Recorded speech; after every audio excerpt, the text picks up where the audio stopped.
I forgot myself. Oh, my Lanta. Hello, is this thing on? Oh, Diary's up again. How you doing, Diary? Glad to see you alive and kicking today. Another wonderful day. Well, thank you everybody, or anybody, or nobody, whoever is or isn't around, for stopping by the Miners Madness Train Depot of Confusion. Uh, yeah, a lot of digression goes on. If you don't know, well, now you know. Appreciate everybody who stops by. This place, this universe of mine, is just a my thoughts, matter of my opinions, and that of other people who share. Uh, and it's always interesting to keep an open mind to see what people got going on as far as their search, either in a physical sense of something in this world or a metaphysical sense in this world. You know, people's life journeys and stuff. That's one of the best interesting parts about my train that I like is people sharing their lives so that I can learn more. Speaking of which, the whiteboard of death is going to be making an appearance because that very comment I think I just made, and I'm making a connection now, is it's about the life stories that people share that help make things uh, line up and connect the dots a little bit more. So, as you can see, the title of today's train ride, if you haven't figured it out, we probably already started rolling. Don't forget to get your snacks, drinks, food. You know, who doesn't like snacks? If you don't know the smoking car, look for the smoke. There's obviously smokestack. This is an old coal-fed, water-boiling train because sometimes it gets going slow, sometimes it gets going fast. And we've already started rolling. Oh, I need to take this thing off. Oh, yeah. Yeah, there we go. There we go. So, title, a poem and a good map, anything is possible. Can people get to the Forrest Fenn treasure chest that was hidden out there? A trove of jewels and gems and etc. with just a map and just a poem. And it's a question I've pondered and pondered, and I've kind of came up with the whiteboard of death to help me answer that question for myself. And in a sense, it's a process of elimination. So, it's not to discourage anybody or to encourage anybody, but hey, to each their own thought on their hunt and their life journeys and such. And this is just happens to be part of mine. So, with that being said, if you're wondering what that there is at the top of the link is, check it out. There's a video that I made that kind of described, I guess in a sense, a short version of my relationship and Forrest Fenn's relationship and the thrill of the chase, and it's combined line crossing. Leave a comment on that said video that's linked there at the top, and you get a chance to win some goodies along this journey beyond the thrill of the chase of mine. One of which being a coin from the Forrest Fenn Thrill of the Chase that is an 1885 gold piece. Not much, but it's something. It's just one item of a limited amount of items from the one Thrill of the Chase. So you can get your chance and get your grubby little fingers or your grubby little paws or grubby little talons on such uniqueness. Yeah. And so with that, I guess I'd hate to put the dagger in the back. This train ride has already started slowly rolling. So the whiteboard of death today, I decided to kind of clean up some of the lines on it.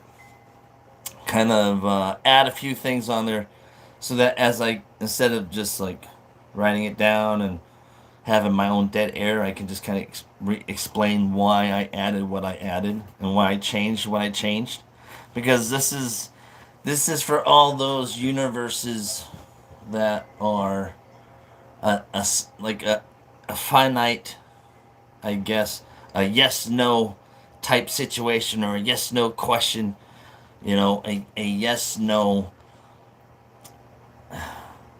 perspective, I guess, and how to change that and not just in, hopefully in a positive way, because an open mind is leaves room for growth of information and knowledge. And it wasn't because, or it was because of other people, other searchers in this chase, that has helped me uh, get to the direction where I've gotten, and also be the direction as a person in which I'm heading.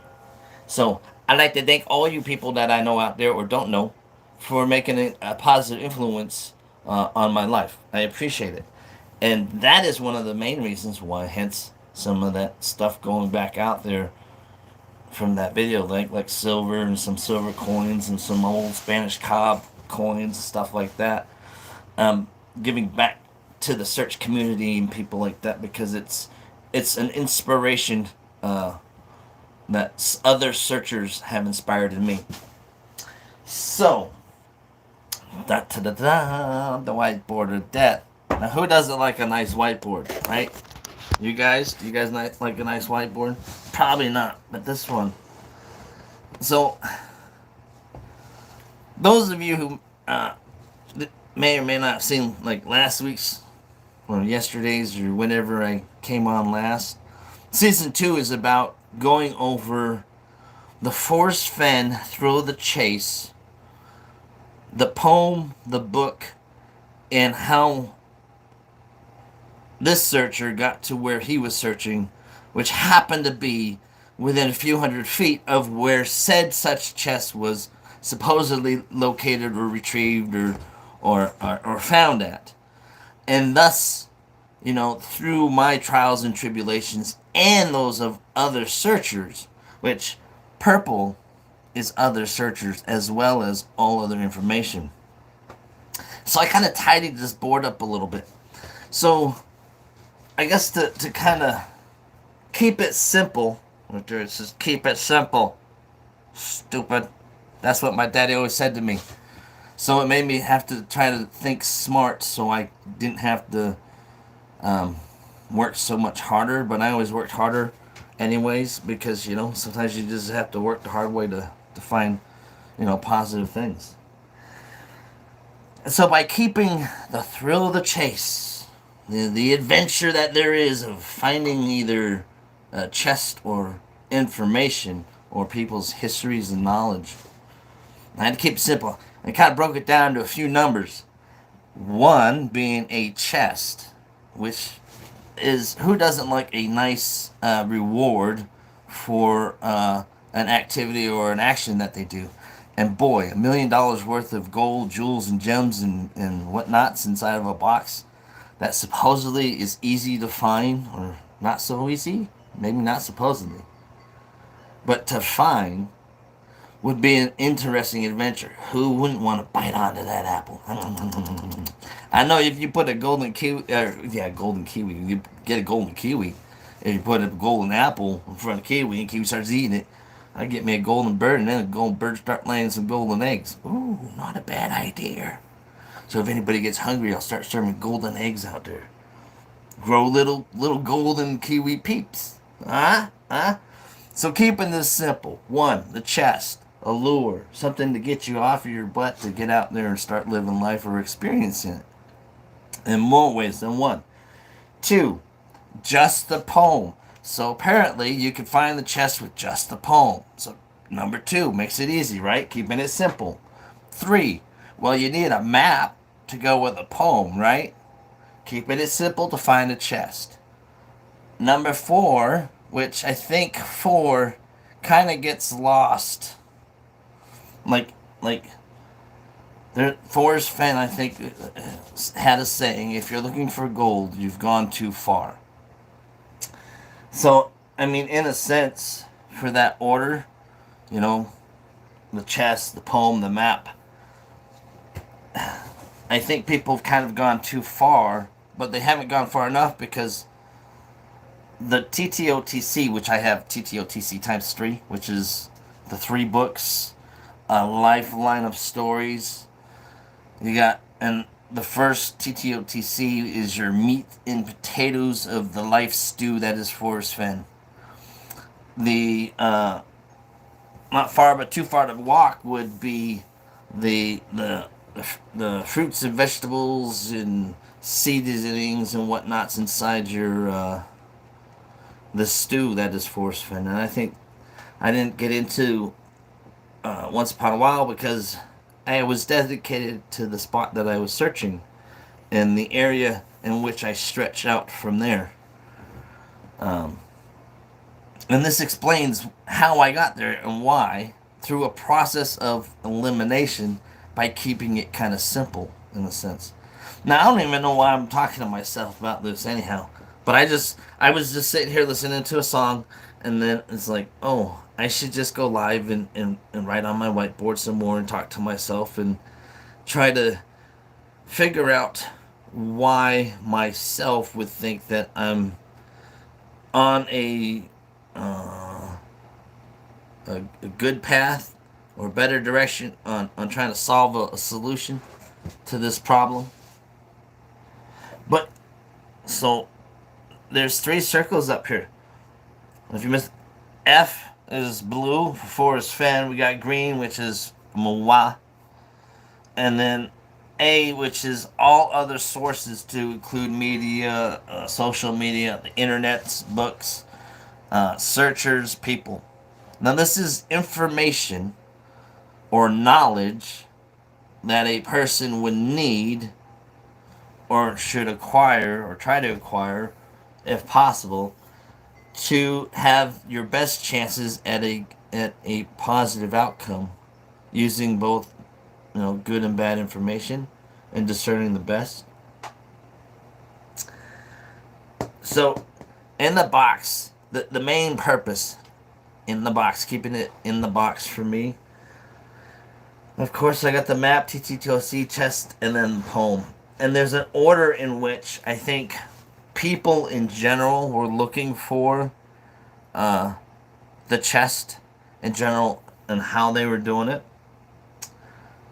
I put it in an order in which I used to look for this chest out there that's out there, or was out there, and is now sold off. Which means of it, somebody could win. You never know. And then the purple being, other information. So here's where it kind of gets a little interesting for myself is if I'm looking for a chest with a poem and a map with a book because of a guy named Forrest Fenn, then down here I got these numbers. And along here I got numbers that I think Forrest Fenn was relating to. One for being the map. So you need a good map to find out where you're going. You need a good map to find out when he was talking. When he was talking is a certain place still. Where. We got three over here is how. How three you would get in the poem. How do you get to this spot? Well, you need the poem and a map, right? But also how, which I come to in a second. What? Four is the chest. So what were people looking for? How were they looking for? What? Forrest was put out there a special spot where he put a chest so that people would go and find a chest at a special spot. Was that right? Or am I wrong? Because, treasure trove of information and knowledge could be all kinds of things. But if on the side, I put a 2 on the side. And the 2 kind of represents the entire who, what, where, when, and why of the thrill and the chase, which is the TTOTC. TTOTC is number 2 because Forrest Fenn would be number 1. Can't talk to Forrest Fenn. You know what I mean? Well, actually, number 1 is a map, but in the information scheme of things, Forrest Fenn is number 1. TTOTC would be number 2 of information about Forrest Fenn if Forrest Fenn wasn't there. And TTOTC is where you get a map. I don't think the map or the poem Well, I guess the map of four states. So the map poem, they're together. At least in the second book, first book, second book, and so it's that flow. It's the flow of information that makes me wonder as a searcher, could a searcher get to a chess location on a map with just the poem?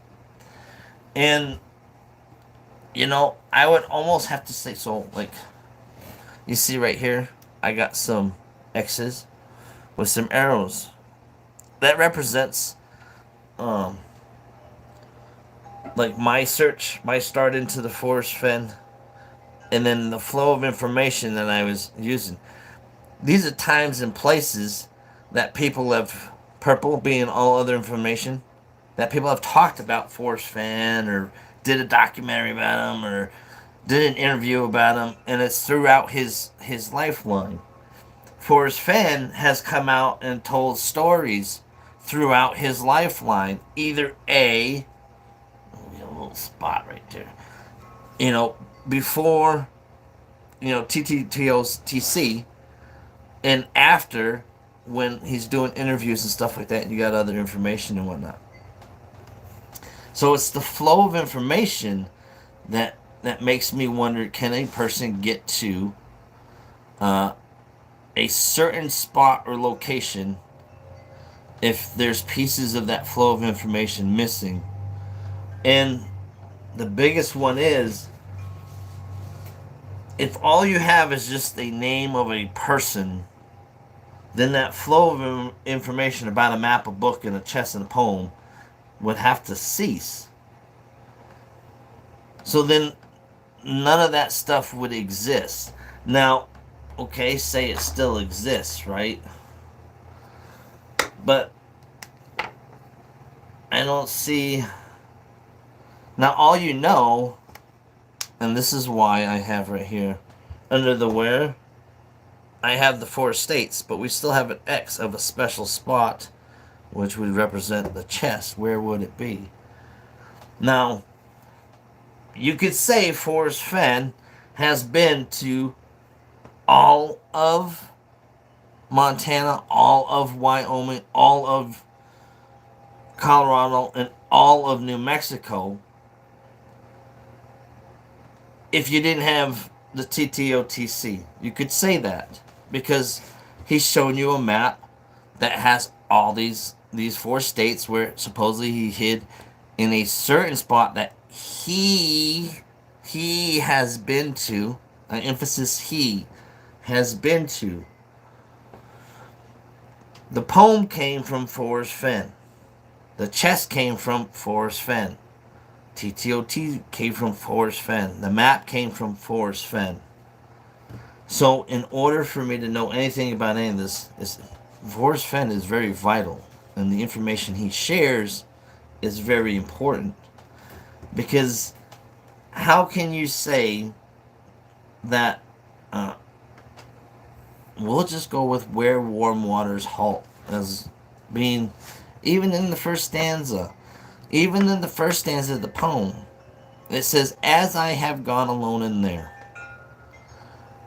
How can you put as I have gone alone in there in any of these states just because he said it? No, it doesn't make sense to me. It just doesn't make sense to me, because that means that he's been alone in there in all these states, all over the places, all these miles. So now you as a searcher coming in, all other information, you're putting X's on a map along what you think Forrest Fenn has been, because you ain't using the TTOTC, you ain't using the stories, right? And we'd have to assume that Forrest Fenn, he passed away after his cancer, but life changed after that. And you'd have to assume that, well, take away all the other information. If you take away all other information, how can you put a single spot on a map of it, even even 100 square miles to a square inch. How can you put Forrest Fenn in that state and make it searchable? You know what I mean? How does that make sense?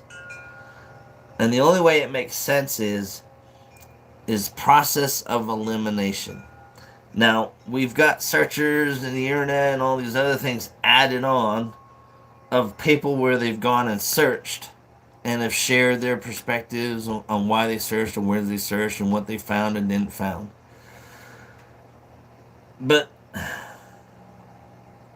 okay, this train's losing thought. The the whole point is to get. Oh my goodness gracious! What's happening? So I need help. Somebody help me! I'm forgetting what's going on here. Oh, it's about the flow of information about where people think Forrest has been. People. If there's no Forrest, if you're not using TTOTC, and you're just using a map and a poem to find a chest, you're putting an X on the complete entire. Well, I gotta go purple because purple's everybody else. Think about it. You have to put an X on the complete entire map. Now, how do you reduce that? Because if you're using just the poem and just the map, as I have gone alone in there, represents 4 complete states in entirety. How do you break it down from there? But the answer is this. You break it down with this. This is how you do it. You break it down because of the lifeline and the life stories. And that's how you can put an X on a map and reduce it down to Forrest Fenn has lived here. Forrest Fenn has visited up here. Forrest Fenn has driven through there. So that you can now, which makes sense, use a poem and a map to line it up because you have completed what I think is one of the most necessary things of the Thrill of Chase, which is Forrest Fenn and his stories. Now, the importance about this. Hey, J Street, thanks for showing up. Ian, thanks for showing up. Hey, Kiwis, I like the idea for the show. I'm a believer that you need the memoir. I'm sure you can find the treasures without it, but doubt the probability is high. Oh, and in the end, it's not where we've been, but we are all going in the end of the beginning. And that's kind of like Forrest Fenn stated in page 15 of Too Far to, or TTOTC, near the bottom or the top, where he says where even my memory will go and has never been before, which is death. Where we go in death, we've never been there before. Just like in birth, we've never been birthed before, so everything's new. We're learning everything outside of the box. When you go outside of the box, when you go outside the map, the thrill of the chase, outside the chest of the poem, you start running into all this other information from the internet, other people, other sources, other ideas and perspectives. And I think the whole idea was I wasn't in this search to follow other people, but I was in it to follow this person in the thrill of the chase and where he's been. And the only way I could line up on a map where he's been would have been through his stories in TTOTC, which provided a poem that I could use as a breadcrumb to follow and line up his stories with the poem and get me to where he's been and reduce process of elimination, reduce where he hasn't been by placing X's or pins on a map of where Forrest has been by what he's told us he's been, which is just Forrest Fenn or TTOTC. Now, anything else outside I mean, all this stuff from everybody else. I mean, that's gravy on top, and that makes it um, more knowledgeable about Forrest Fenn or other people in the search because it adds to the possibilities of different things. But for us and how we got to a rock on the Madison is we use stories in a book. We put them mentally, pin them on a map of ideas and locations where he's been that he's shared directly or indirectly via TTOTC with me. And that in order for me to find a chest that he left out there, he left a poem that would help guide me uh, through his stories that he's left to find this place that he felt was special to him. And so, yeah, I mean, I can sit there and I reached out to benchmarks to find out how to get a hold of another one of those maps that Shiloh signed, so I can put some like little stickers on there because if we're going by the poem, which I'll go stanza by stanza with the poem and try to use a poem and just a map and try to put a spot that Forrest has been, which, like I said, it's either all or none of that state if you go with just the name Forrest Fenn. Here's a poem and here's a chest. Good luck, you know. I and I don't mean to say it that sarcastically, but I mean in a sense I do not. No, I'm sorry. I apologize. No, yeah, I did kind of. You need the rest of the stew, the rest of that meal, to get a full flavor and understanding of what you're partaking when you're partaking in somebody's life story that he's trying to share with you. The important things that was important to him, and to get you to read those important things, he needed that little thing to kind of get you lured into it. Hence, you got the chest. Hi, Bill. Hi, Jeep. Hope everybody in here, your day's going good. Ours is going good. Like I said, I just got kind of bored-ish with my board. So I was getting bored-ish. And writing on it to kind of help me gravitate my solution or solve of how I got to where I was searching back in 2019. And how it all ties together and just trying to keep it simplistic with keeping it in a box, keeping it simple to just a few basic things: the who, what, where, when, and why. Keeping it down to just Forrest Fenn, throw the chase, a map, a poem, and the chest. You know what I mean?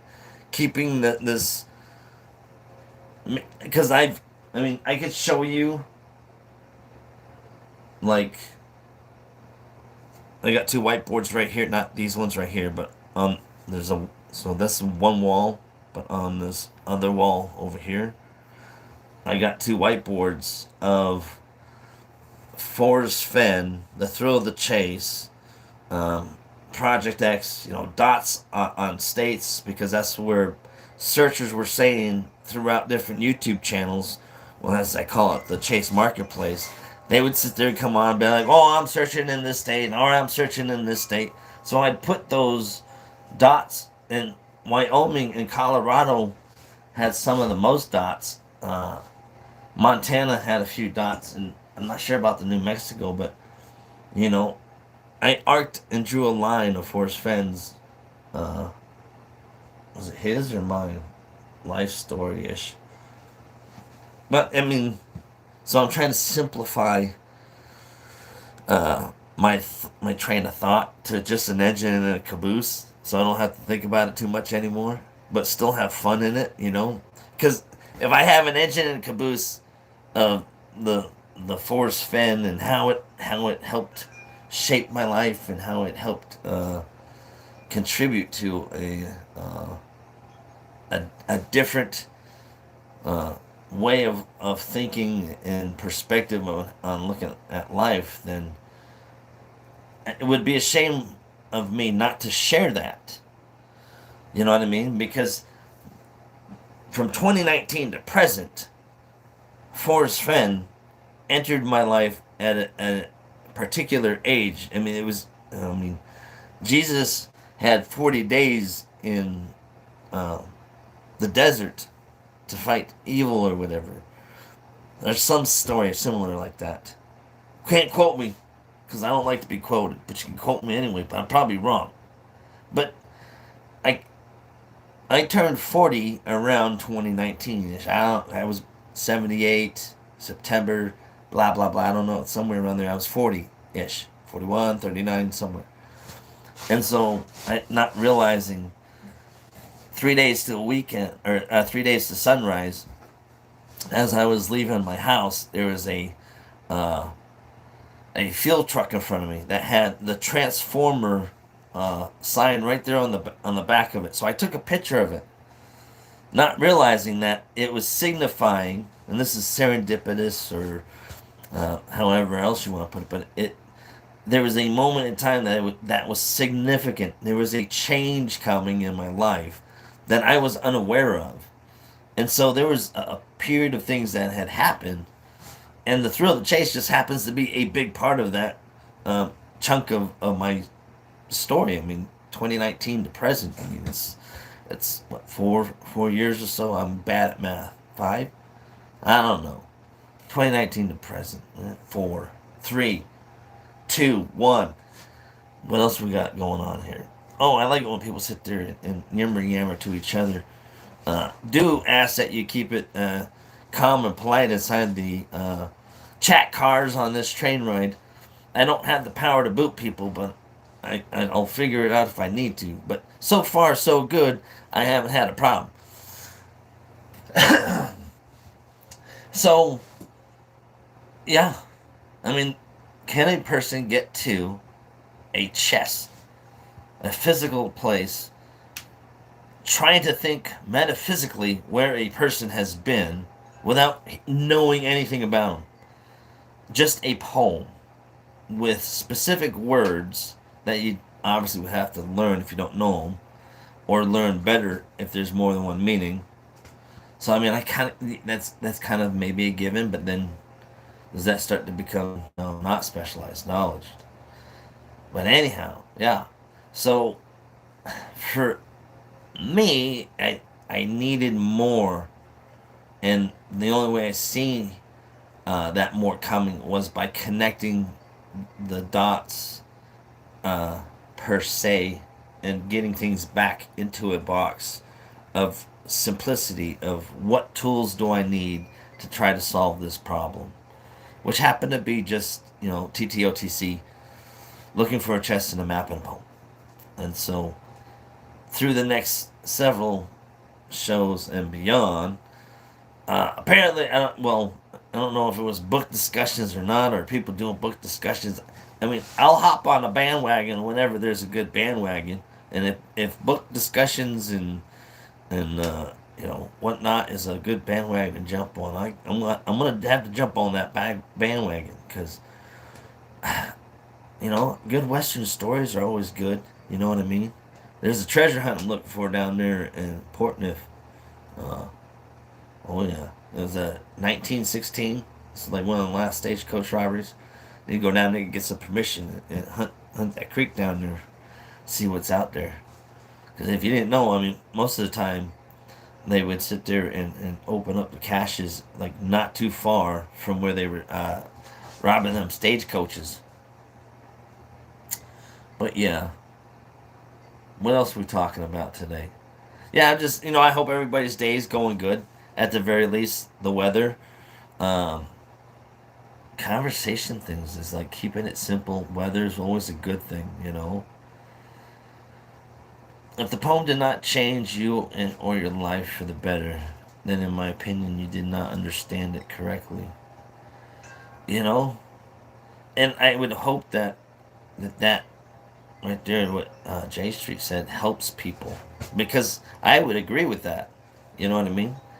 It, to look at life in a different perspective, to understand different meanings of words, to include the meaning of wealth and power or knowledge or money or food or people or love or hate.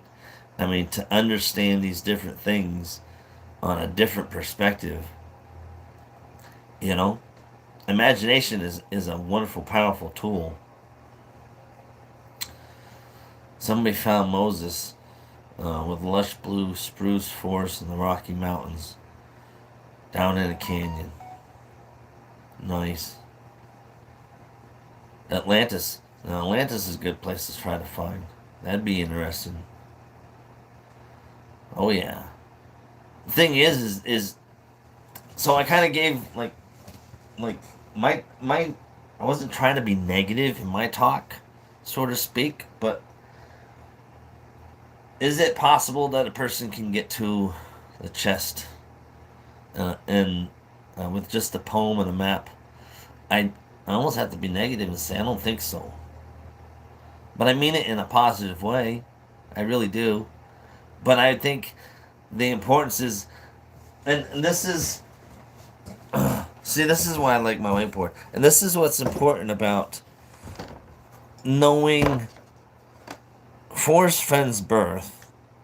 You know where he was born. He tells you the only way you know that is the book. I mean, you wouldn't even know if he was born in those 4 states that he hid the thing in. You know what I mean? And then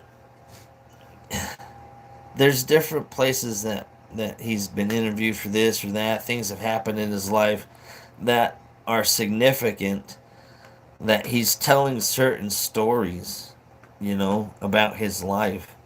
And I think the only way you can put X's on a map is to have that timeline. And the poem is kind of like the trail breadcrumbs that show you a direction. And I think if you line up the stories or paragraphs or words, that would almost make you feel more emotionally connected, so that your heart and your mind and your soul are connected with Forrest, that you can really put yourself in a sense. And this is also why it's important that I have on there about the shadows, is you can cast like a cloud, a big shadow over these 4 states and be like, oh, yeah, Forrest Fenn's been there. And here's a poem and here's a map. Now go search. Okay, that's going to be an awesome adventure. It might take me like forever, an eternity, to sit there and try to scout every place that he possibly could have been. So what's the next easy step? Well, process of elimination, I mean, people can use it, is use all other information where people have talked about it, have searched about it, have shared where they're looking, have shared what they have and haven't found. I mean, you place them X's on a map and be like, okay, well, somebody's been there. But the question is, and I think this is one of the most important things, and I guess I'm going to just do it like somewhere over here, is that I'll do it right there. One of the most important things, I think, and this is important to the process of elimination, and either positive or negative. I mean, yeah, a person can search an area, but a person who misses by an inch, they miss by a mile, and somebody else can come along and get that inch. You know what I mean? But I think the most important thing is that along Forrest's storyline, along Forrest's poem, along Forrest's lifeline, does your location, this is all other searchers, the internet, does your location, regardless of mine, fall on the same spot that Forrest Fenn has been? And to blanket an entire 4 states and be like, I can do it with just the map and poem, It's going to be extremely hard to line that up, to make it easy, to keep it. Oh, my Lanta. I hope that wasn't too loud. If it was, I'm sorry. Hopefully it woke you up. Because it woke me up. Can't you tell? But good thing I'm wearing my brown shorts today. Is, yeah, if you want to blanket that Forrest Fenn and 4 states, yeah, it's possible. But to simplify it into process of elimination is to put X's down where Forrest himself has told you he's been.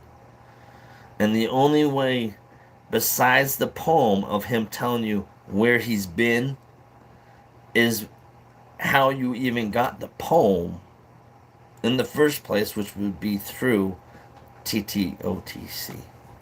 In all my opinion, blah, blah, blah, just my thoughts, yada, yada, yada.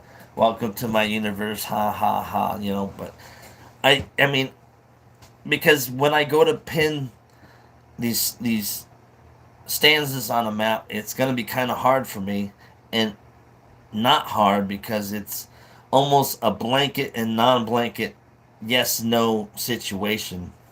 And I would almost ask other searchers and stuff, I mean, would they agree now, seeing this type of perspective of that you would need both the book at the very least, the poem at the very least, and then a map to find out where he's been? Or is there more people that still believe, yeah, you can do it, just the poem and map? And I'm not trying to sway, but I'm just curious because every good storyteller, I mean, if you could tell a story right and you could tell it good, you'll have people that will listen and actually come along. And so, I mean, I had a fun adventure, and I've met some cool people along the way. And, um, and one of them kind of is, in a sense, inspired me to want to definitely go visit Alaska, as he was traveling the 50 states. This was my first time out there searching for the chest in 2019, April, May, June of 2019. I went out to that big rock there at on the Madison, and then I started searching up and down and ended up somebody's camp spot at night, and then told him what I was doing there and got him interested, and he spent half his day walking along the Madison with me looking for a 10 by 10 box of jewels and gold. So part of his story was 50 states in a year, which was a cool idea and perspective. And it was like, oh, well, at least now I can work towards getting my 50 states marked off as a bucket list. I'm not much of a bucket list person, but apparently there's a thing called bucket listing. So, and that's a good movie too, by the way, Bucket List. So I mean, I figure if you have a bucket list, there's things to look forward to, yeah, but when you don't accomplish those things, they're also letdowns because you didn't get to do them. So I'm on the border of being let down. I don't want to be let down a lot, so it's like, I'll do what I can do. Um, so enough about me, and I guess there's still people in the chat. How are you all doing today on this fine windy day? You can hear the bells are chiming. I mean, just so other people know how you all are doing. Oh, you guys are already saying how you guys are doing, which is cool. I like it. But yeah, so yeah, a poem, a good map, anything is possible. Yeah, I think it's possible, but it's gonna be kind of hard for me to prove it, and it's easier to prove at least where a person can walk in Forrest Fenn's shadow than it is to prove where Forrest Fenn might have hit a chest in where another searcher might think Forrest has been versus where Forrest has told me he has been. And I think that that's a key thought that is important as I progress in this season in my long yammering about whatever. And so, I mean, I don't have anything goody out here to show people. I could show y'all something. Anybody interested in anything they want to see? Yeah, no, probably not. This like so my shed is just like Forrest Fenn's things is please do touch. Check it out, ask questions. Mm. People were talking on one of them shows. I ended up getting that book, Day Ray Metallica by Herbert Hoover, translated by Herbert Hoover, Georges Agricola. Day Ray Metallica about how the Spanish, came in and mined and whatnot, and so, I mean, I think those are important things because if you're learning about the Aztecs and the Mayans and the Incas and the natives and the Spanish and how they were conquesting across here, that's actually a decent book to check out. Um, when I say I've read most of it, I've read most of it in a quick sense. Oh, my laptop! Because I'm a picture guy. You give me a picture, and I'll look at that picture. I'll study that picture, and then I'll move on.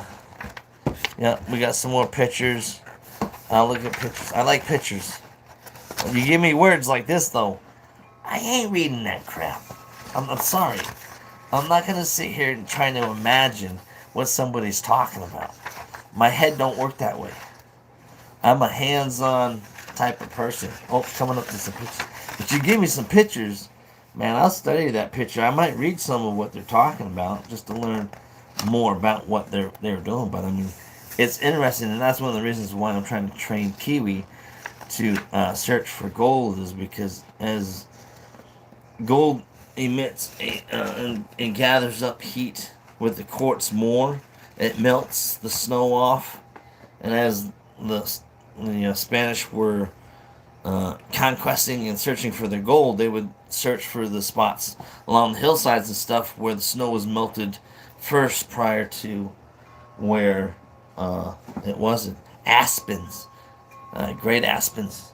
You can find aspen trees. Let's, according to this, aspen trees. Find some aspen trees. There's supposed to be some gold around there. But yeah, with the white thing on top of the shelf near the walls, the white thing. Are you talking about like the white paper, or are you talking about the whiteboard? Because I got a white paper right there. I got white paper right there, and that there is a what? You talking about the alien head? I mean, there's an alien head because I believe in aliens. I mean, we're all aliens, I think, in a sense. I mean, even to ourselves, we become alien if we alienate ourselves from people or ourselves. Think about that one. Huh? Leave the country and come back here as an alien or an illegal alien. Don't forget your paperwork. I'm working on my passport actually right now. I mean, I may be Mexican, but I definitely do not speak Spanish at all. I mean, I can say no bueno, like if like three armed men with long arm rifles are coming out, and it's like no bueno, no bueno, let's go, you know. But other than that, yeah, no, I'd be in a world of hurt. So I tell my wife I don't want to leave the country. I don't. It's not that I don't trust the land and the country. I don't trust the people in it. I don't trust people. I have a people trust problem.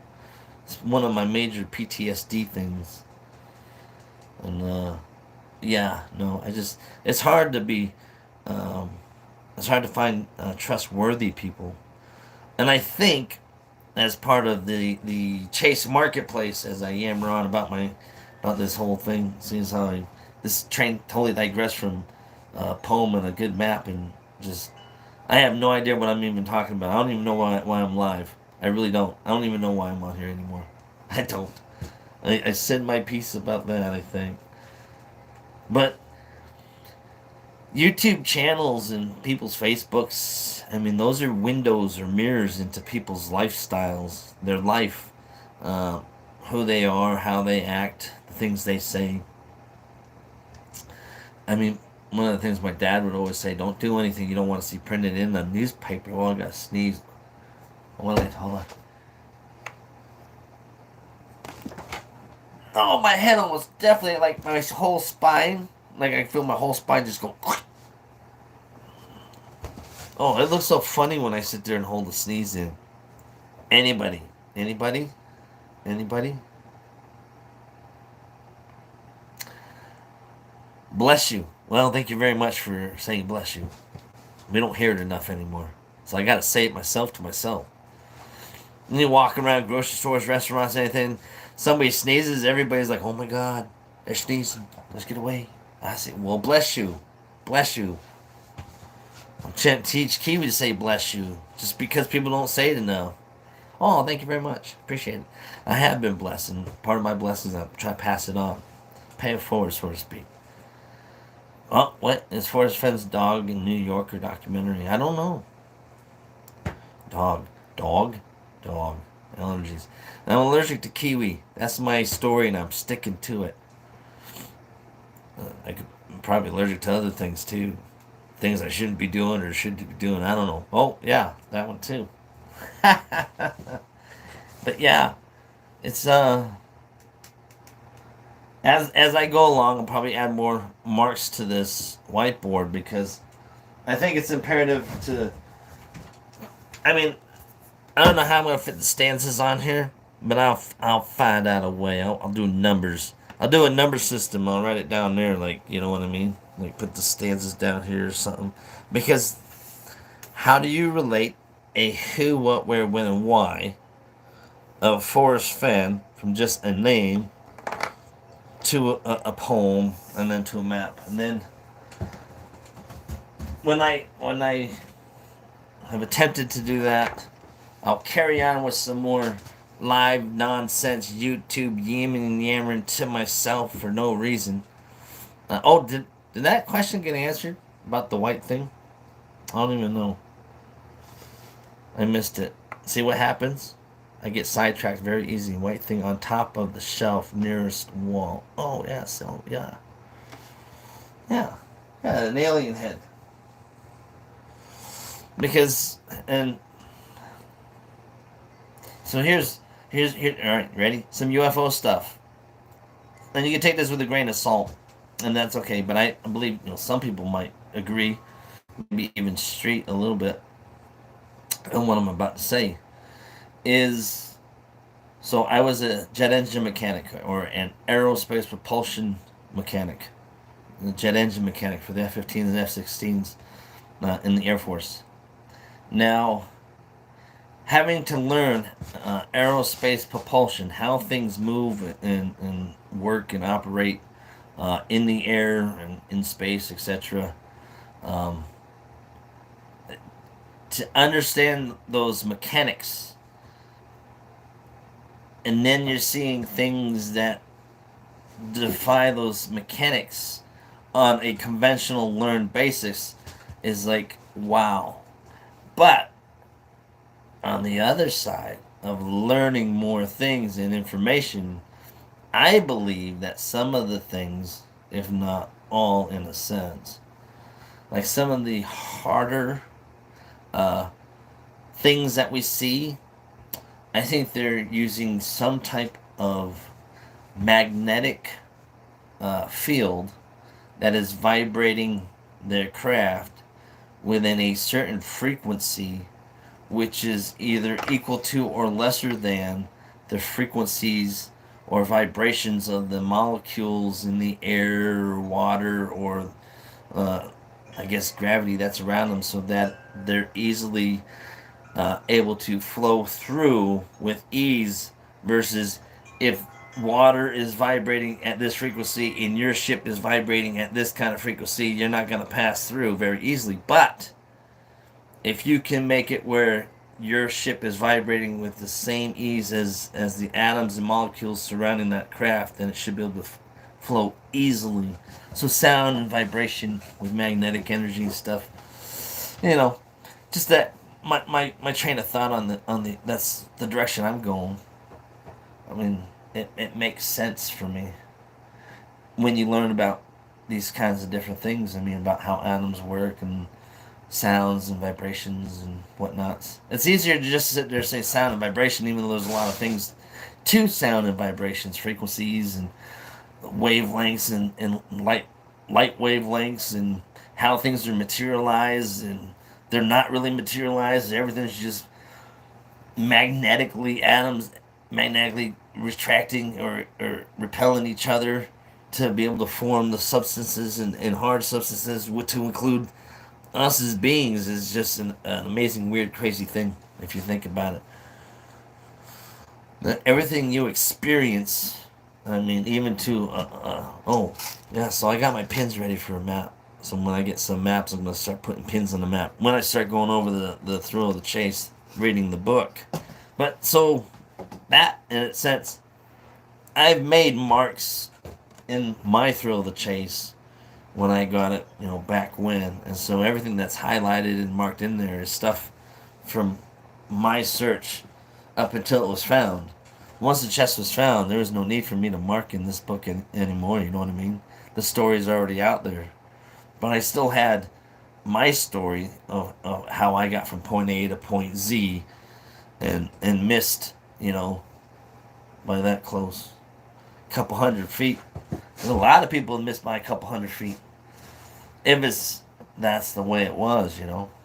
But hey, oh, jet engines don't work in space. I worked on spacecraft. They use rockets and thrusters. I never said that a jet engine works in space. I just understand how the mechanics of things that do work in space, how, how things work in higher atmosphere, how things work in atmosphere, and how even just mechanical engines work to drive our vehicles. So I'm not trying to say I'm an astro physicist or a rocket scientist.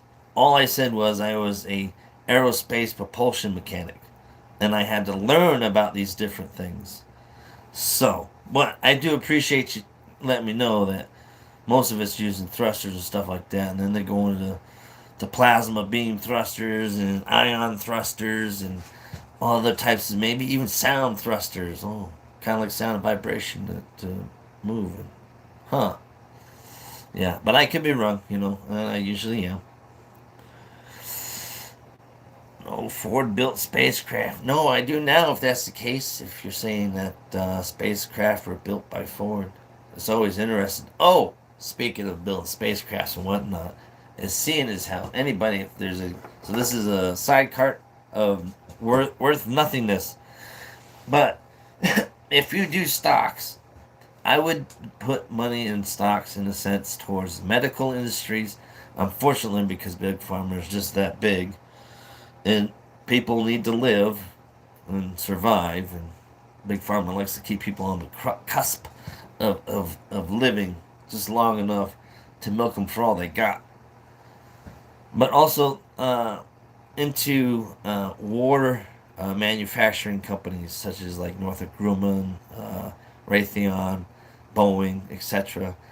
Uh, because in a sad sense, in a reality sense, our stockpile and stuff is being shipped over there, and so they're going to have to start making replenishing our stockpiles. Plus, you've seen all them tanks and vehicles that they sent over there to across the countries. So we're gonna have to build those things. So guess what happens? The government will most likely sit there and put out contracts to Made in America. Make sure you're listed in Made in America corporations too.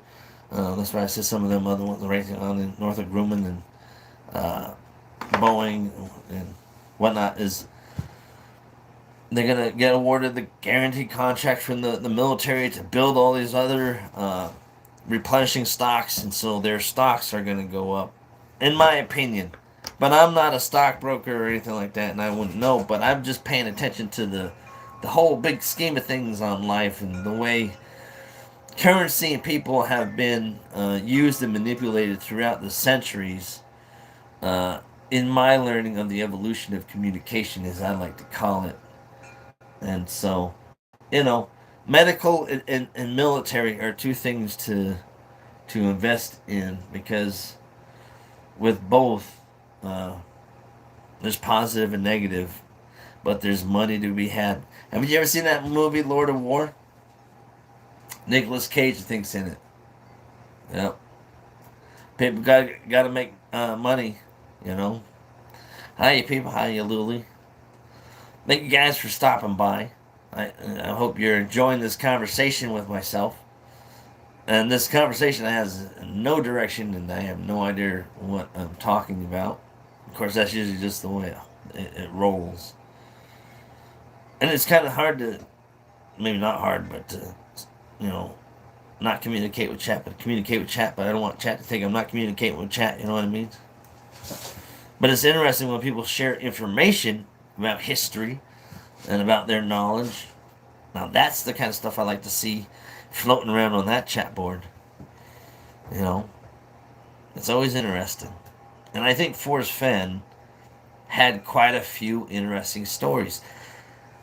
Which brings me down to why I think you need the book to go along with just the poem and a map. Because, like I said, if you want to know, you know, how something...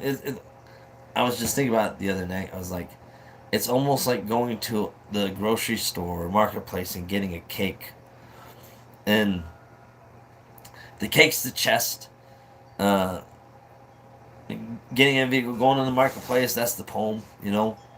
And then, what else was there? But it's like, how did this goodness happen? You know, I got from here to there, but how did this happen? And I think how it happened, how this cake was made, would be the TTOTC, Forces Stories. You know, how was this poem created? How was this chase created? Well, let me tell you how it was created in the stories of my life, and how they were important and unfolded. I mean, I believe it's in My War from Me. He even sits there towards the end and says, "I woke up with a dream about how to make something happen," and which being the thrill of the chase, or was that Golden Moor? One of the two. But we'll get into that when we get into the books, reading the book. Yeah, you know, because now we got reading section on this train, and I'm not much for reading, so I'll probably just go over the highlighted spots that I did, and just looks. I'm gonna do a spreadsheet and come up with like the states, cities, and towns that through the thrill of the chase, Forrest has visited, so that they're easily, I can just go to the map and mark them without having to sit there and read the entire book as again and redo the whole process. So I'm going to make it a little bit easier for myself, because then it's easier to find those blue X's on this whiteboard. Oh, come here, whiteboard of death. Nobody likes you because you just, nobody likes you. But it'll make it easier to find out and reduce from which state down to a more specific state, and then from more of a specific state down to a specific location. And I think that's what the pattern here is you're going from which states down to a specific state, down to you know, the story behind it, you know, because this, it's all about stories. People have stories. That's the most valuable thing that they have on this planet, I think. And you all got some very valuable stories. We'd like to hear from time to... Oh, I'm dropping stuff. Don't worry about it. It's okay. So what else we got going on? You do not need to know how something is made in order to use it, but it helps you use it better if you do. Well, not only that, is if you know how something's done. So, like, for instance, just go with just bread or cake, or you can even go with something, how something, or let's do with like anything. If you learn how something is made, then when that something breaks, you can fix it. Or if it breaks beyond repair, you can make a new one. Versus having something that works and knowing that it works for you. Because when it goes beyond that, what are you going to do after that? You can move on. Yeah, you can go get a new one, you know. And I think that's one of the reasons that as my dad became more of a jack of all trades and did most of the repairs on this house was it's why pay somebody else to fix what you can learn to fix or learn to repair, you know. Now, and this is not to say I'm an electrician and a carpenter and a plumber, but I am a plumber and a carpenter and an electrician, you know. There's those things that I do. I mean, I've learned how to do them. Now, why should I have to go to a school to get certified just to make sure that this is done because some federal agency or government agency saying, "Oh, we have these rules and regulations for your guys' protection and safety, and we're gonna make sure that you guys pay us to do this and pay to have these classes and pay." There's a lot of money going out. Like, damn, all that money going out to pay all these things and licenses and fees and certificates and schools. It's like I can use that for like gas money to go get some, snacks or something and watch YouTube. You know, people are starting to share that stuff for free, which is awesome. And that's one of the things I think beyond the thrill of the chase is now that people are getting less focused with how they found a spot that they were looking for that a chest could have been or was found to sharing beyond that their life stories and different things and things that they know and have learned. So it's an interesting adventure. But yeah, I mean, this makes it kind of difficult when I'm sitting here just talking to myself anyway. But yeah, no, it's always more interesting talking to other people, or at least listening to other people. So yeah. And then what? Anybody else want to ask any questions or talk about anything? I'm open. I'm open all ears. I mean, I got my boat on the water. It's sailing around the Constitution, just hanging out, writing on whiteboards. We got Trusted, Street, Bill, Luli. Glad you guys stopped by. Appreciate you, Rob. I know there's a few of you other people in here hanging out, just listening. But I mean, it's a simple question that everybody is. I'll answer that in a second. That's a good question. See, that's a good question. That's a very good question.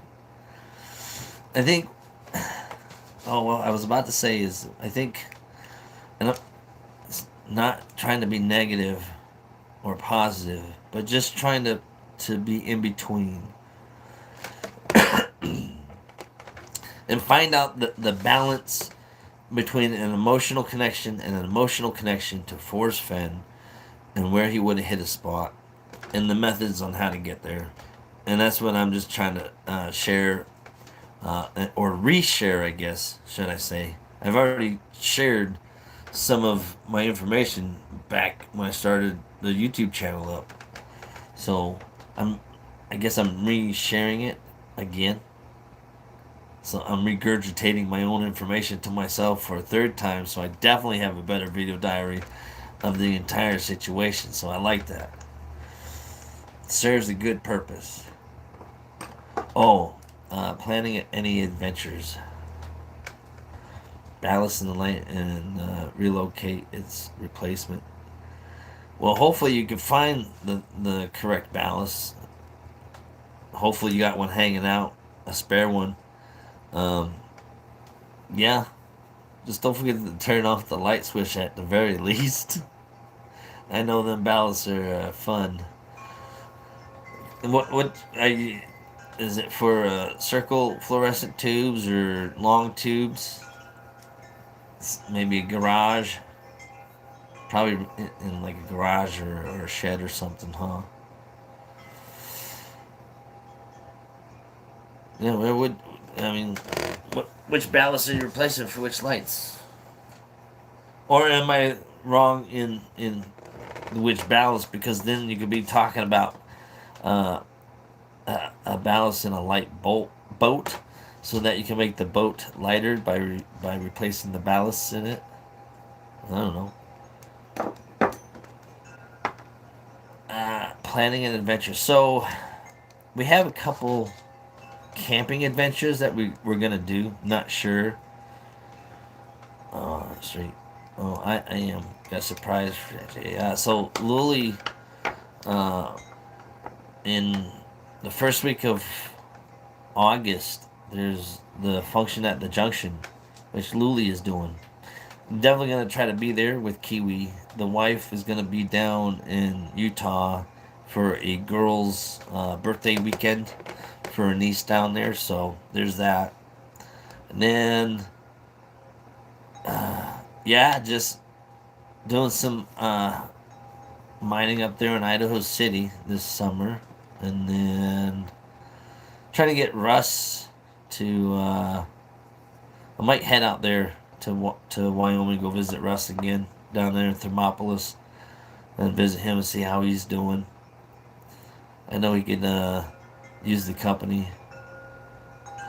and then yeah, less rain would be nice. I mean, the weather's the weather's windy today. I'm supposed to be on Doggy Dookie again today. And I swear it was just on that puppy. That puppy eats and craps like uh like worse than Kiwi. Seriously, I mean this is ridiculous. I mean ridiculous, ridiculous. But yeah, that puppy's growing up. He went from 19 pounds to 27, 23, something like that, within like 2 or 3 weeks. So he's gonna be fun to have hanging out camping. So that'll be fun. What? Somebody's doing NASCAR? Yeah, I was hoping Cindy was gonna go up there camping too, but there's always the year after that, hopefully, or the year after that. Yeah, I mean Home Depot has yeah. Probably just get the replacement ballast there if you got an extra one. But that's always fun to replace. They're they're not, not too complicated. But it's just getting up there on a ladder, stretching your back out in an awkward way, trying to manhandle that thing. It's like, and I see now your back seizing up. So be careful you don't fall off the ladder while it sees back and whatnot. Make sure you put like some pillows down or a mattress down, so if you do seize and fall, you got some cushion.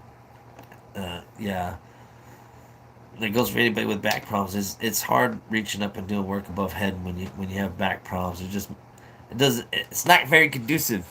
It makes the job like 3 times longer and harder. Yeah. Yep. And then other adventures. No. I mean, there's the Lost Padre mine, which is. So I've been, in a sense, available a tool to look underground, for the Lost Padre mine. But I mean, in today's day and age, I would. Ooh, no. I love my life more now than ever, and I'd hate to go down there and risk it for something stupid like a bunch of gold and silver. So yeah, no, it's that story's changed and is molded into a whole different uh, direction, so to speak, on how it should be handled and tailored, because something like that would definitely benefit thousands and thousands of people. I mean, yeah, I mean, even if it's true, the historical fact alone would be just an amazing thing. So, I mean, it's the story, it's the story behind it. And it's not I'm just relaying stories from other people. I just summed it up and condensed it all into a few simple words, And so I'm just hoping that everybody else is right when it comes to the Lost Padre mine. Because if everybody else is right, then I would be right, and then everybody would be doing pretty good. That's the hope and value on that one. But I mean, until that happens, I don't know. Is there any other hunts out there? So I got uh, the Hope Chest uh, came in so that I can give that to my wife for her birthday. That's coming up, so that we can read into that and start looking into that.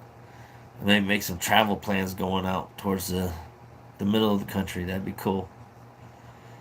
But she's getting another job, so she'll be working two jobs here shortly. So time is either A, going to be a lot of me traveling by myself because she's always going to be working, which is okay, you know.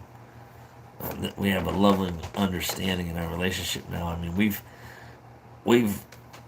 come from a far away apart in life together to a much closer, uh, flowing unity together. And it's because of her that, you know, it's because of her in one aspect that this show is even happening. You know what I mean? That's all that needs to be said about that. You know, everybody has things to be thankful for. I mean, the cosmos is my number one thing to be thankful for. If it wasn't for the cosmos teaching me the difference between existence and non-existence, then this definitely would be a whole different non-existing universe right here. I mean, there'd be no Kiwi's Road. Nobody would know who Kiwi was. Nobody would know who I was. But out of learning and uh, tailoring and reevaluating uh, a, your life in such a profound way, it changes your life perspective on the things that you value the most. You know, I mean, truly value. I mean, food, water, and loving companionship and memories are my top priority lists now. You know what I mean? Because the rest of this stuff out here, it ain't ever gonna change. It ain't ever gonna change unless either I change it or I inspire somebody else to change it, or somebody else inspires me to change it. It's all gonna stay the same. It's the people that make things change, you know. The people that you're around, the people who you associate with, you know. And again, that word association, I don't agree with people who do this bully guilty by association thing. You know, I don't think it's cool. I don't sit there and tell anybody who they can and cannot hang out with, except for my wife. No, I'm just kidding. I'm just kidding. I don't do that. I don't do that at all. She's all trying to get me to. She's glad that I come on here onto YouTube and meet people in a sense this way. It's good for the brain to work out some things, you know, even if it's to yourself in such a manner like this. I mean, to get your thought out. I mean, that's look at that whiteboard right there. It's got all kinds of squigglies, you know. I mean, you can't see that one right there, but that's me myself. That's a big circle of my life and how I was looking at it, the universe, um, looking at my life through the perspective of a meditation labyrinth and stuff like that. And I mean, there's a lot, and that didn't start until the Forrest Fenn. It was because of Forrest Fenn, the use of imagination and the storytelling, that it kind of triggered a thing of how to look at my own life and write my own story per se and guide it, so to speak. So, and had it not been for that, I mean, I would have met some of these great people out there during the poker and the meeting at the junction, the camping out there and stuff. I mean, it's just fun activities, you know. Like to see more of that stuff going out there in the Chase Marketplace, you know, in different areas, because it'd be interesting. There's nothing wrong with making something annual based off of an idea and You know, Forrest Fenn inspired quite a few good ideas out there. And, you know, I could say thanks, Forrest, you know, for inspiring me to get out there and taking an empty shed and filling it up with both physical and metaphysical things and ideas, and it's something that I'll carry with me. So, because there are treasures of all kinds. Yeah, I seen that Taylor Swift thing that somebody was giving away or something. Hit up there, like a map location, probably some what is it? Some coordinates, GPS coordinates. You have to triangulate probably. I wonder if they did a triangulation thing on it. But anyhow, yeah. See, restore goes to the shelter. They're always dragging stuff home to repurpose. Restore places are good places to you know reuse stuff to include ballast and stuff like that for lights and whatnot. So today is, I don't know what today is. We'll call it Thursday. We'll see if anybody else is going live later on. See what other people are doing in the Chase marketplace. Oh, like Street, you still in here? Which, I mean, it'd be nice to have Zoom and sit here, be talking to people besides myself, and then like trying to relay messages and stuff like that. But yeah, no, I'm interested in what Street is doing. I mean, you are you on a a serious walkabout, a serious self reflection or anything like that, or is it more so trying to handle some situations in life that other searchers have brought upon you and caused distress that you need to get away and stuff like that. I mean, one one thing I know, uh, I'm obviously you're older than I am, and I'm not gonna everybody who's older than me was definitely smarter than me. Everybody who's younger than me, well, they're definitely smarter than me too. I'm not very wise at all. Um, I'm not at all. But I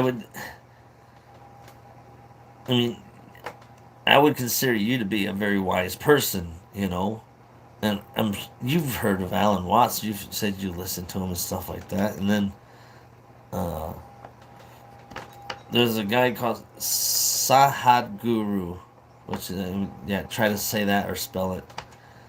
He's got some interesting things to say, but obviously, I'm sure you know about Nikola Tesla, and I'm always saying about sound, vibration, and energy, and I think it, you know more about chakras and stuff like that, about your energy source, your personal source, your mental source, you know, and so I just wish you the best.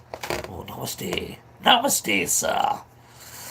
You know what I mean? So that your center can get recentered as soon as possible, so that you can join the rest of the Chase community marketplace.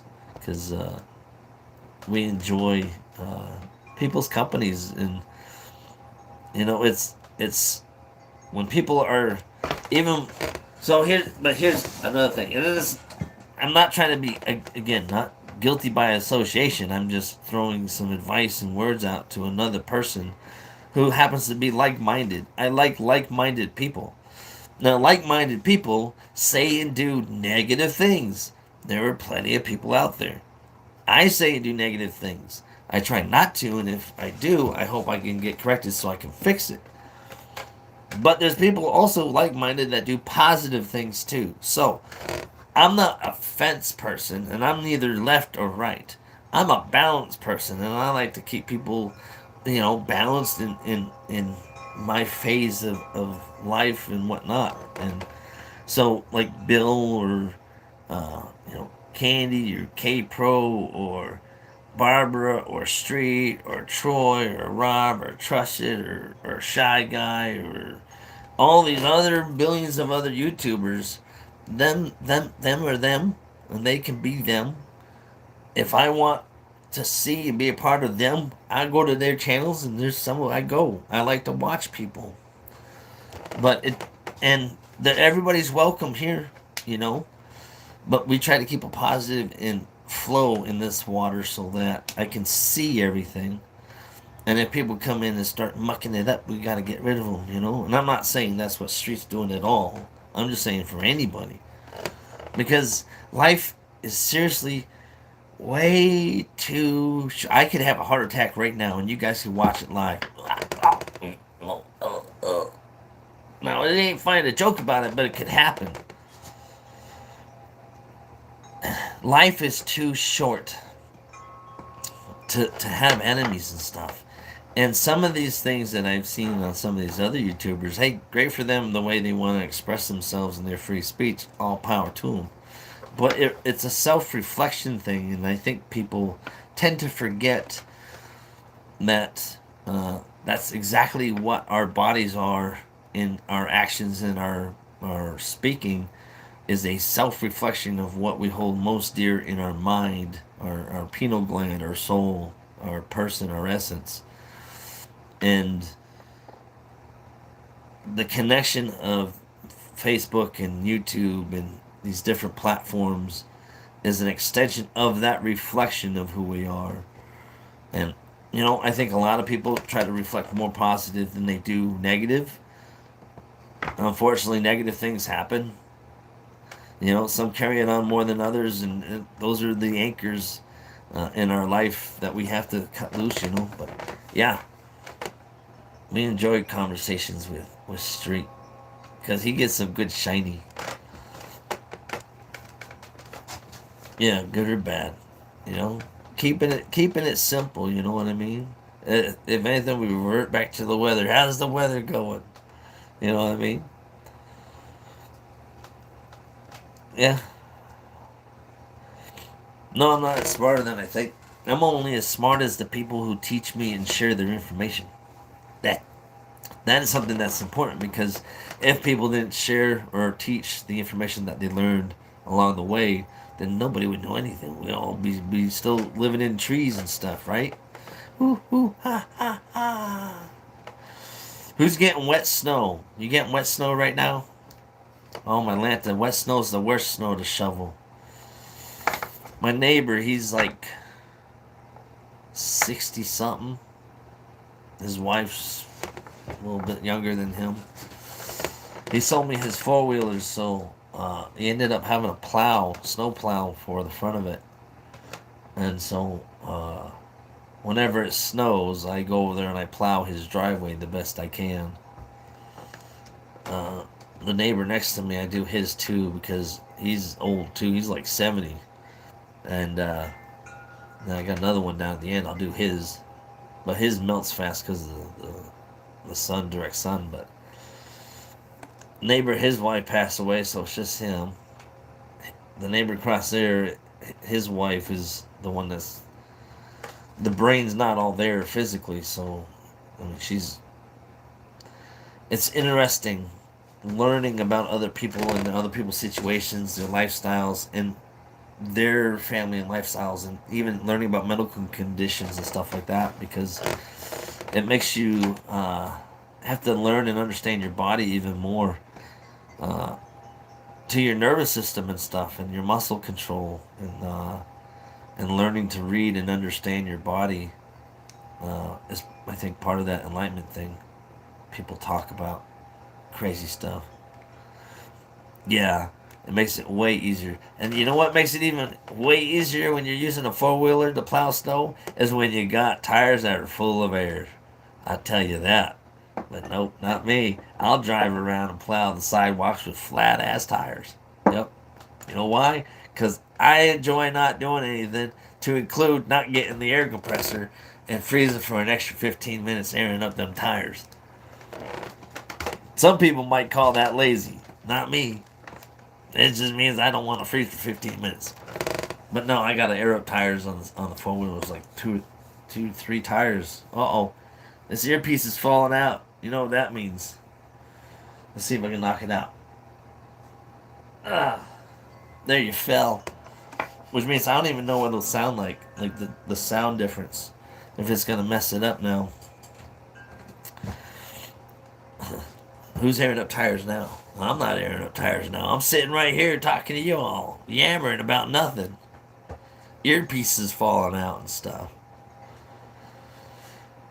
But hopefully you don't get too much snow. If you get wet snow, and that's you, Fenn.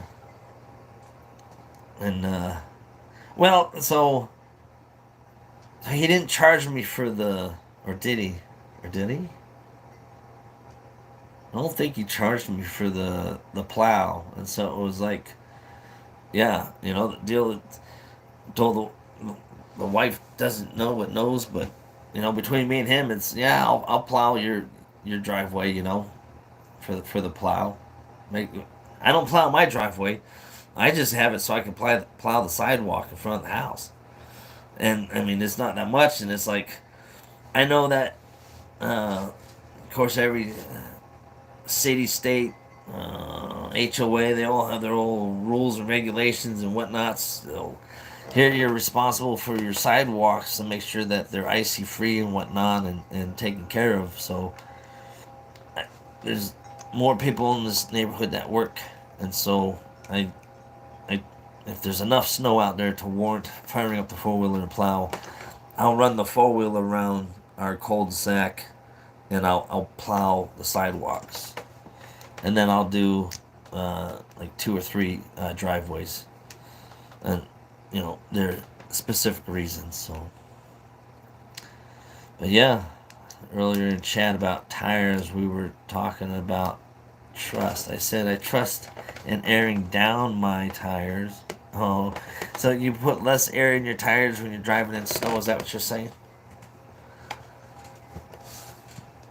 Or is it supposed to have more thinner tires in snow? Uh-oh. And that's something I learned not too long ago. Something about using thin tires in snow versus thick tires in snow. I could be wrong. Could be the other way around. But that's okay. But as this train is winding down, I don't think there's anything else to yammer on about today. I mean, it was just I just wanted to show the whiteboard in the direction on whether or not it's possible for a poem on a map, and I don't see it as being.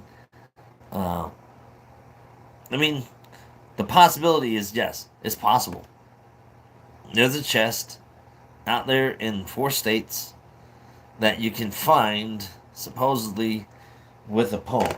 Now, you might need other things like a metal detector and a whole lot of spare free time to walk around each state and grid search and check every place and poke and prod and see what you can find.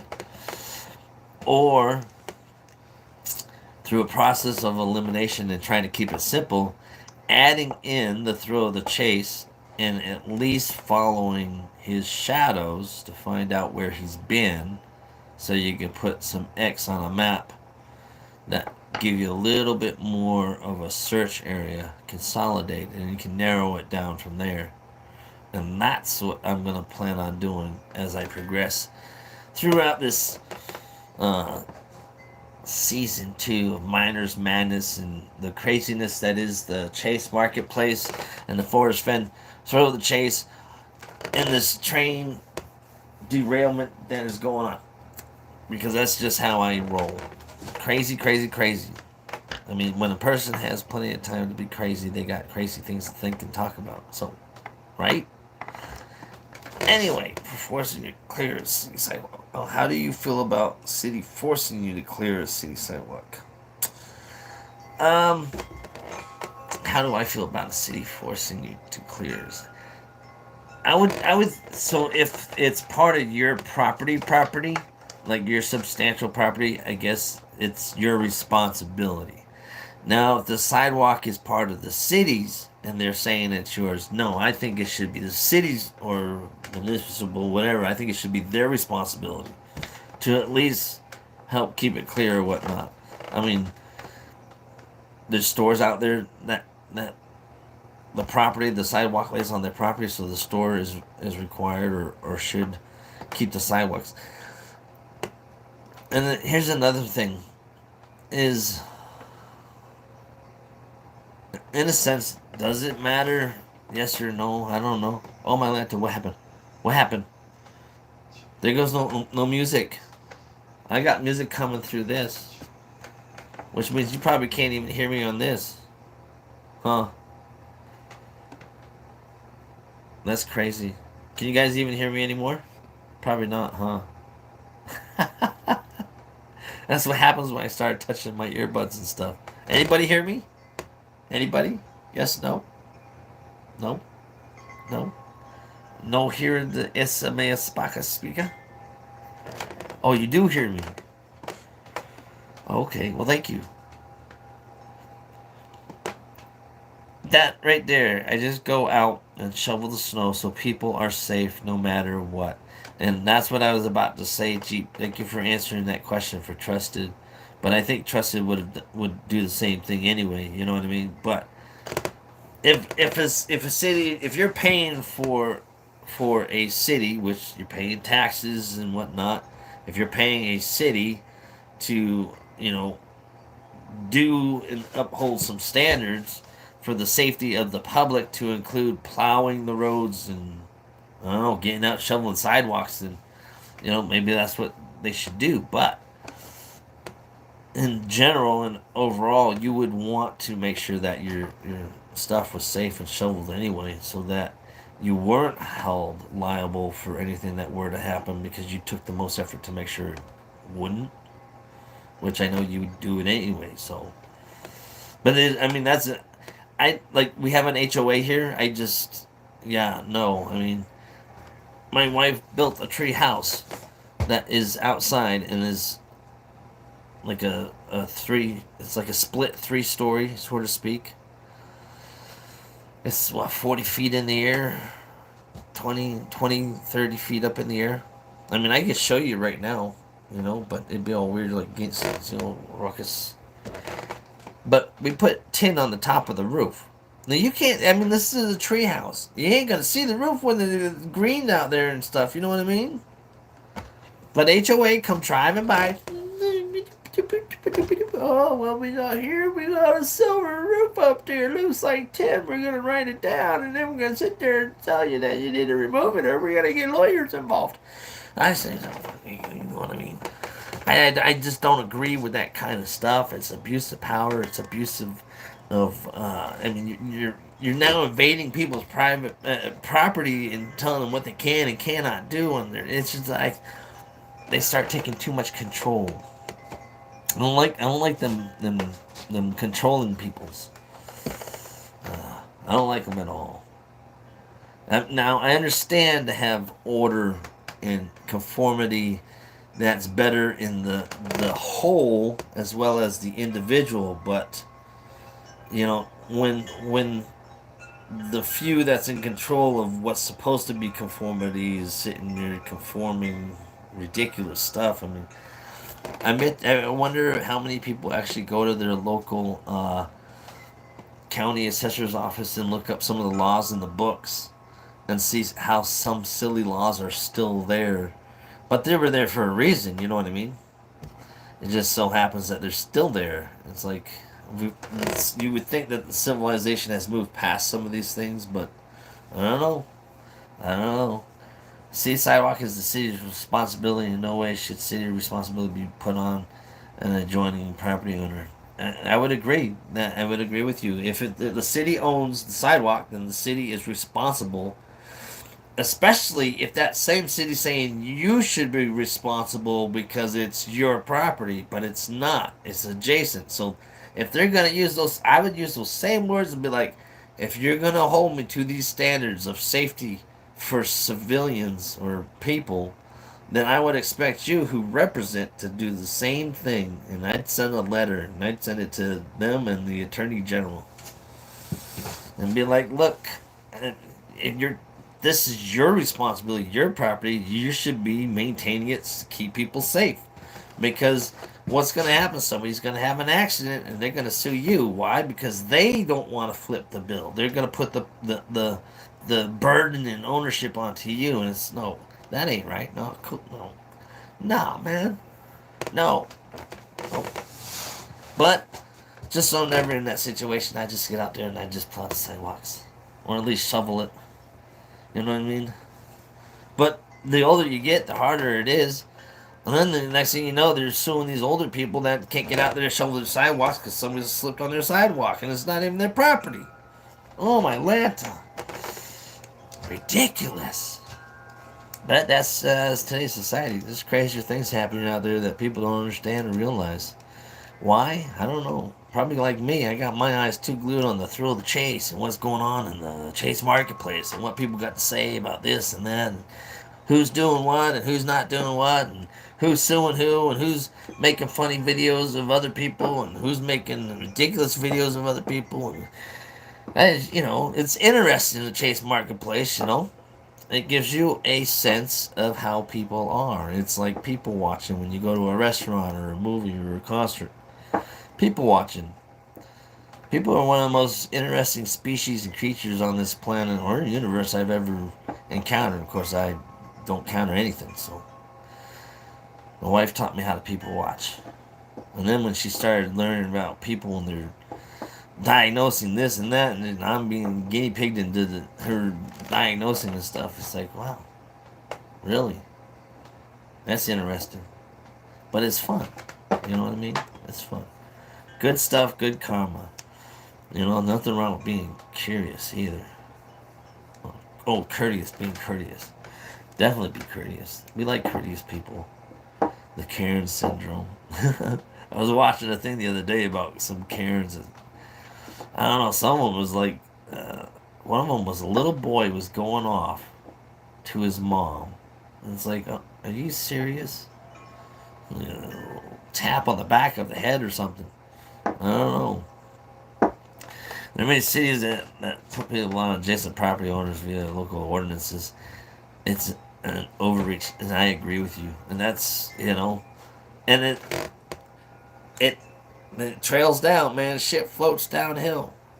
They figured out how to put the burden of blame and monetary burden on other people. Because that the city has lawyers to look up all these different rules and regulations and words and how to make it so that they can turn it into a rule, regulation, or a law or an ordinance. I mean, how many ordinances are in people's hometowns that they don't know about? You know what I mean? Just ordinances that you can get arrested for. Stupid stuff. Man, ridiculous. Overreaches for sure. Overreach. This country was different way back when. And then it changed. And then it changed even more. And then the last 20 years, it really changed. Really changed. Man, it's crazy. So what, Jeep, you gotta sit there and do the sidewalks in the property of snow right now? Or is it just Fenn that's getting the snow right now and you're just describing what you do? If there was a Fenn museum, would everybody visit it? That's a good question. I think definitely at hindsight, and this is why I think it helped tailor directions for my personal story, is seeing how it's limiting the experience by selling the parts of the chest. Is you're limiting that substantial feeling, I guess, in a sense.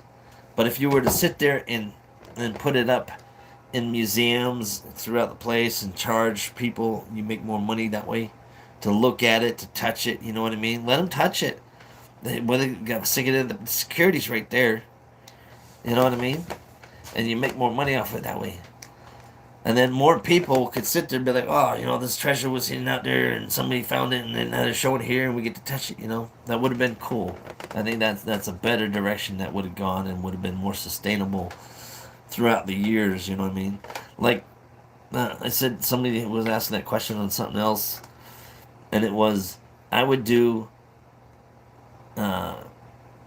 You could do it for 50 years in 50 states, and in that state each month you would let the chest, be seen at one place, and then another town in the state, and another town in the state, and you switch it throughout the 12 months, and then the next year you go to a different state. And you do it kind of like how you would tighten wheels on a lug, you know crisscrossing and all kinds of things, and then that way everybody could get a chance who couldn't travel far but be able to travel locally to feel and touch something that somebody hid out there, and see a part of that wealth. I think that would have been 50 states in 50 years, because then you would for 50 years be making income off of people for 12 months a year in one state just to see a chest. So that would have been 50 years of income. Yeah, definitely. But anyway, there's things I gotta get going and doing, and things to do that need to get going, and I'm one of them. And using the restroom is just one of them. As soon as how I ain't got a restroom out here, I gotta go inside and do it. So I appreciate everybody stopping by. Don't forget that at the top of the video or the chat, there's a link. If y'all don't mind taking a gander, if you haven't already, share that link, make a comment, get yourself a chance to for an $1885 gold coin from the Forrest Fenn Thrill of the Chase, which we were just talking about. Get your hands on that. And alongside that, I'm doing some giveaways on that same video for comments, giving away some silver bars, coins, and stuff like that, some Spanish copper cobs and whatnot, some gold-ish $1 coins. So for people making comments, so take time, share the video, let people know, share it, or not share it, at least comment and share it. It only works if you comment. Only the people who comment are entered. Get that chance to get a trinket or some of that silver. And oh yeah, so later Gators, that's later Gators. So I do appreciate guys stopping by and doing more conversion in chat. It kind of helps, give a flow and sets a direction, and it helps me out so that I'm not too stagnant talking to myself too much, but at least being able to read some chats here and there. And if you appreciate what we do or don't do, just leave some comments after the video so that I know what I need to add or change or whatnot, and I'll try to work on that. Or not. Or will I? I will try. And I wish everybody the best of luck that does make a comment in that video that's at the top. I really do. Because the hope of winning something for free, in a sense, is something that's better than nothing. And with that, I'm about to go get something better than nothing. You guys enjoy the rest of your day, and if you're getting snow, hopefully the snow's not too wet or heavy. And if you're getting rain, hopefully that rain will wash away your blues. And if you got some sunshiny day, please send it to those people that could use it, because they're getting snow and rain. And with that, y'all keep calm and treasure on. Until next time, I need to get a map coming in so I can start going over the poem and start putting a pin on a map. But it's going to be interesting. I think I'm going to do little sticky things instead of putting pins, at least on this one map. But until then, I don't know when that'll happen. We'll see y'all later. Keep calm, treasure on, and stay safe and kind out there, because that's what we're going to try to do. So peace out. Oh, you guys can look at this as I hit the click goodbye button. We got to put these pins. I was sitting there putting these pins on here, and I'm like, babe, I'm surprised I actually did it. I put all the pins in line so that I could sit there and just, okay, so this is all from the, one story of the book. Put those pins on the map because he's got locations that he talks about. Temple, Texas is in there somewhere, right? Then put a pin on Temple, Texas. Pins for a reason. And we're going to share them on some maps and go from there. But until then, I got to put some little sticky notes on a map that Forrest Fenn would have visited or not visited based off of just a poem. So, as the journey continues, so will this channel-ish. We don't know. We don't know. We just do whatever needs to be done or doesn't need to be done. We say long goodbyes because that's how we roll. Long goodbye. So, like I said, you guys keep calm, treasure on, and enjoy the rest of your day. Keep it safe.